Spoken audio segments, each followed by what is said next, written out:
On December 18th, 1865, slavery was officially abolished in America.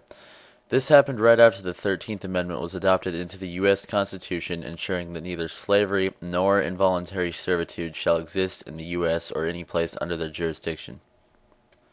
This was a heavily debatable topic ever since the Civil War had begun in 1961. The main goal at the beginning of this war for the North was to get back the 11 states that seceded from the U.S. due to their different opinions about slavery. On January 1st, 1863, President Abraham Lincoln issued the Emancipation Proclamation. It guaranteed freedom for slaves in the Confederacy if Union armies reached them. By the end of the war, the main goal was to put an end to slavery. The 13th Amendment was first introduced in April 1864 after Abraham Lincoln realized the Emancipation Proclamation wouldn't have much power after the Civil War ended. It took 20 months for it to become official because it needed two-thirds majority vote from Congress.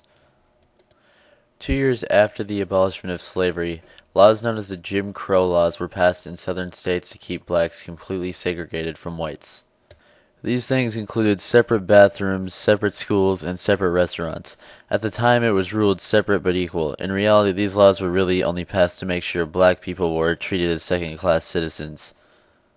It wasn't until after the Civil Rights Movement in the 1950s and 60s that black people reached complete freedom. If the former slaves had known it would be a challenge just to get the basic necessities after slavery like food, shelter, and some sort of income, they would have been much better off. Since they now had much more freedom, that also meant they had much more responsibility. This was a lot like my transition from middle school to high school. It was a rough beginning, but there were lots of benefits. All of a sudden, I was allowed to do a lot more. Allowed to go off campus for lunch, being able to stay out later, and getting the chance to drive. With that freedom came more responsibility and more challenges in school.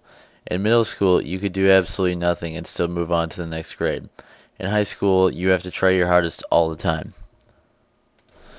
Another thing I found to be much different was the overwhelming amount of people there were. Going from 350 students to 1,600 students was a significant change. And also having to deal with kids in grades higher than ninth grade that think they're superior to all freshmen didn't help anything either. Although this was a big change in my life, it turned out to definitely be a change for the better.